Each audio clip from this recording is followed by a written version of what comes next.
নমস্কার, তোমাদের সবাইকে স্বাগত জানিয়ে আজকের ক্লাসটি শুরু করছি। আজকে তোমাদেরকে দেখাবো পঞ্চম শ্রেণীর তৃতীয় পর্যায়ক্রমিক মূল্যায়ন থেকে অঙ্ক বিষয় মডেল কোশ্চেন নাম্বার 8 নাম্বার সেটটি। তাহলে চলো আর দেরি না করে এবার আমরা দেখে নিই। প্রথমেই বলেছে কদাগে বলেছে যে ৭,৮৩৯ সংখ্যাটির শতকের ঘরের স্থানীয় মান কত। ওপরে তোমরা একক, দশক, শতক, হাজার করে লিখে নেবে। তাহলে শতক কোথায় আছে? 8-এর ঘর। তাহলে এখানে 8-এর বলেছে স্থানীয় মান বিস্তার করতে। যদি প্রকৃত মান বলতো তাহলে 8ই হতো, যেহেতু স্থানীয় মান বলেছে তাহলে 8 লিখছি, আর 8-এর পরে যতগুলো সংখ্যা থাকবে ততগুলো শূন্য, তাহলে হবে 800। এরপরে বলেছে আয়তক্ষেত্রের দৈর্ঘ্য সমান ড্যাশ ভাগ প্রস্থ। আয়তক্ষেত্রের দৈর্ঘ্যের সূত্র হলো ক্ষেত্রফল ভাগ প্রস্থ। যদি আয়তক্ষেত্রের প্রস্থের সূত্র বলতো তাহলে ক্ষেত্রফল ভাগ দৈর্ঘ্য, যেহেতু দৈর্ঘ্য বলেছে তাহলে এখানে ক্ষেত্রফল ভাগ প্রস্থ। তোমরা সূত্রগুলো কিন্তু অবশ্যই মুখস্থ করে পরীক্ষা দিতে যাবে। গদাকে দেখো সমকোণী ত্রিভুজের সমকোণের বিপরীত বাহুকে ড্যাশ বলে। উত্তরটি হবে অতিভুজ বলে। তারপরে ঘদাকে দেখো বেলনের তল সংখ্যা ড্যাশটি। উত্তর হবে 3টি। উমদাকে আছে ঘনবস্তুর কটি মাত্রা আছে। উত্তর হবে 3টি মাত্রা আছে। চলে যাই 2 দাগে, সঠিক উত্তরটি বেছে নিয়ে লেখো। কদাকে বলেছে ইটের প্রান্তরেখার সংখ্যা হবে 12টি, আর পঞ্চভুজাকৃতি বহু বিশিষ্ট পিরামিডের তল সংখ্যা হবে 6টি। গদাকে দেখো গতিবেগ স্থির থাকলে দূরত্ব বাড়ার সঙ্গে সময় কি হবে? বাড়বে, সময়ও বাড়বে। তারপর দেখো 7 থেকে 27 পর্যন্ত মৌলিক সংখ্যা আছে। 7 থেকে 27 হবে 6টি, যেমন 7, 11, 13, তারপর 17, 19 আর 23। তাহলে কটা হলো? 6টা। তারপরে দেখো যে ত্রিভুজের একটি কোণ 115 ডিগ্রি সেই ত্রিভুজকে বলে, উত্তর হবে স্থূলকোণী ত্রিভুজ। মানে স্থূলকোণী ত্রিভুজ আমরা কাকে বলে জানি? যে ত্রিভুজের মান হচ্ছে 90 ডিগ্রির বেশি কিন্তু 180 ডিগ্রির কম। তাহলে 115 ডিগ্রি তো 90-এর বেশি কিন্তু 180-এর কম, তাহলে এটা হবে স্থূলকোণী ত্রিভুজ। তোমাদের সংজ্ঞা হিসাবে দিতে পারে সূক্ষ্মকোণী ও স্থূলকোণী ত্রিভুজ কাকে বলে।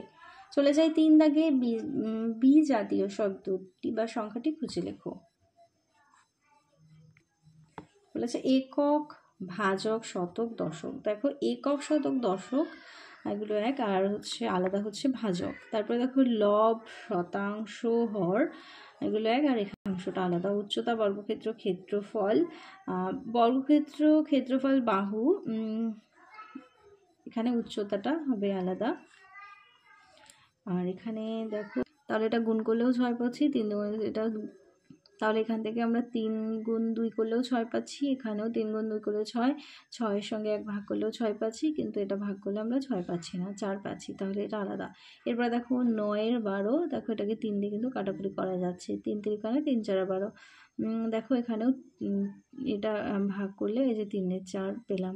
এবার দেখো 21 আর 28-কে এটাকেও যদি আমরা 3 দিয়ে কাটাকুটি করি, 7 দিয়ে কাটাকুটি করি, 4 7 28, 3 7 21, 3-এর 4 পাচ্ছি। এবার কিন্তু 15 আর 16-কে যাচ্ছে না, তাহলে 15 16টা হবে আলাদা। এরপরে চলে যাই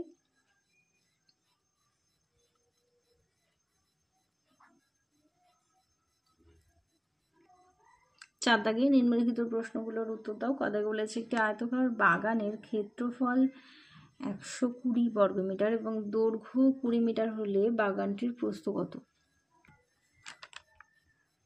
3-এর ক দাগ। দেখো বাগানের ক্ষেত্রফল বলে দিয়েছে, বাগানের ক্ষেত্রফল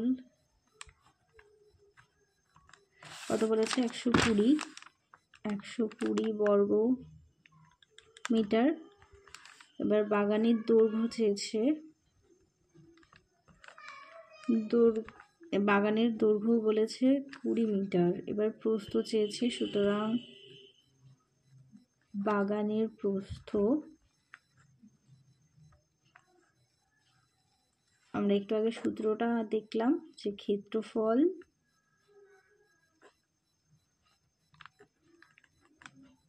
প্রস্থ চাইলে ক্ষেত্রফল ভাগ দৈর্ঘ্য বা ক্ষেত্রফল বাই দৈর্ঘ্য। তাহলে ক্ষেত্রফল হচ্ছে আমাদের 120 আর দৈর্ঘ্য পেয়েছি শুধু 20। এই দুটোকে ভাগ করব, ভাগ করলে আমরা পাবো 6 দুগুণে 12 মানে 6, 6 করে 120, 6। তাহলে প্রস্থ হবে 6। পরের অঙ্কটি দেখো, 12 জন লোক একটি কাজ 15 দিনে করতে পারে, 30 জন লোক ওই কাজ কত দিনে করবে? তাহলে দেখো আমরা জনসংখ্যা পেয়েছি 12 জন, দিন সংখ্যা হচ্ছে 15। তাহলে 12 জন লোক একটি কাজ করে 15 দিনে, তাহলে 30 জন লোক কতদিন করবে সেটা বের করবো। তাহলে দেখো জনসংখ্যা আমাদের বাড়লো, তাহলে দিন সংখ্যা কী হবে? কমবে। তাহলে এটা ব্যস্ত সম্পর্ক। তাহলে এবার লিখছি যে 12 জন লোক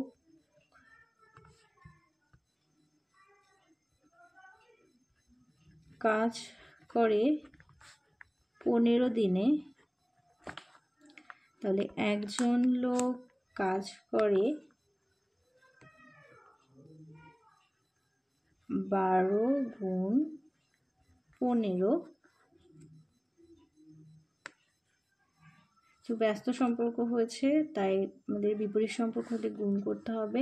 আর 30 জন লোক করে 12 গুণ 15 বাই 30, 15 দুগুণি 30, 2 দিয়ে কাটলে 6।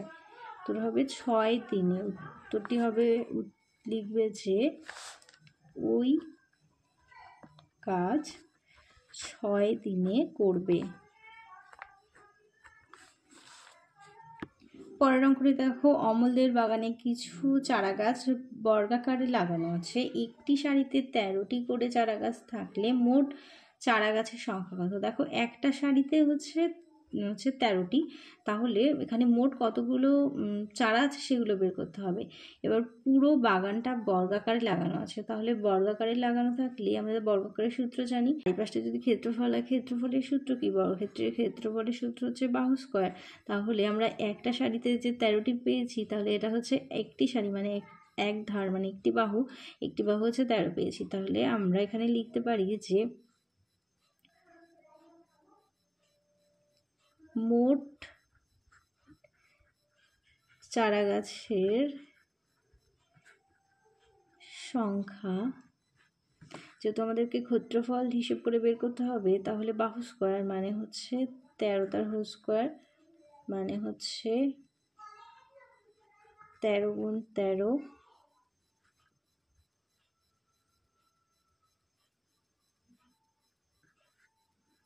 হচ্ছে 169টি। এরপরে আছে বলেছে একটি স্থূলকোণী ত্রিভুজ অঙ্কন করো। যে ত্রিভুজটা হচ্ছে 180 ডিগ্রির কম এবং 90 ডিগ্রির বেশি হবে, তাহলে তোমরা স্কেল কম্পাসের সাহায্যে 120 ডিগ্রি আঁকতে পারো। তাহলে এখানে 120 ডিগ্রি স্কেল কম্পাসের সাহায্যে অঙ্কন করবে। তারপরে বলেছে বাহুভিত্তিক ত্রিভুজ কয় প্রকার ও কী কী? বাহুভিত্তিক ত্রিভুজ হচ্ছে 3 প্রকার, যথা সমবাহু ত্রিভুজ, সমদ্বিবাহু ত্রিভুজ, সমবাহু মানে যার 3টি বাহু সমান, সমদ্বিবাহু মানে যার 2টি বাহু সমান তাকে সমদ্বিবাহু ত্রিভুজ বলে। আরেকটি হলো বিষমবাহু ত্রিভুজ, যার 3টি বাহুই অসমান হবে তাকে বলা হয় বিষমবাহু ত্রিভুজ। তোমাদের পরীক্ষায় বিষমবাহু ত্রিভুজ কাকে বলে এবং চিত্রসহ অঙ্কন করে দেখাতে বলতে পারে, তাহলে তখন তোমরা লিখবে যে বাহুর 3টি বাহুই অসমান, যে ত্রিভুজের 3টি বাহুই অসমান তাদেরকে বিষমবাহু ত্রিভুজ বলে, এবং স্কেল কম্পাসের সাহায্যে 3টে অসমান বাহু আঁকবে। আর দ্বিসমবাহু ত্রিভুজ বললে 2টো বাহু সমান করবে আর একটা অসমান করে দেবে। সমবাহু বলে 3টেই একই রকম সমান মাপে দিয়ে ত্রিভুজ অঙ্কন করবে।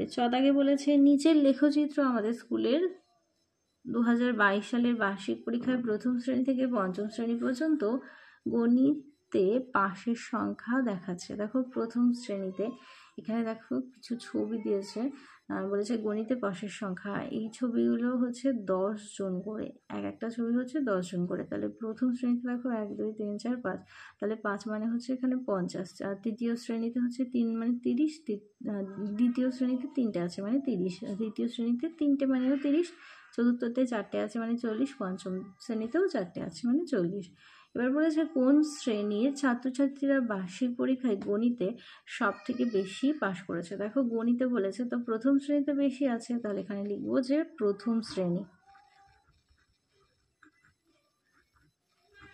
তারপরে বলেছে কোন কোন শ্রেণীর ছাত্রছাত্রীরা বার্ষিক পরীক্ষায় সব থেকে কম নাম্বার পেয়েছে। দেখো দ্বিতীয় আর তৃতীয় শ্রেণীতেই কিন্তু এখানে কম দেখতে পাচ্ছি, তাহলে দ্বিতীয় ও তৃতীয়।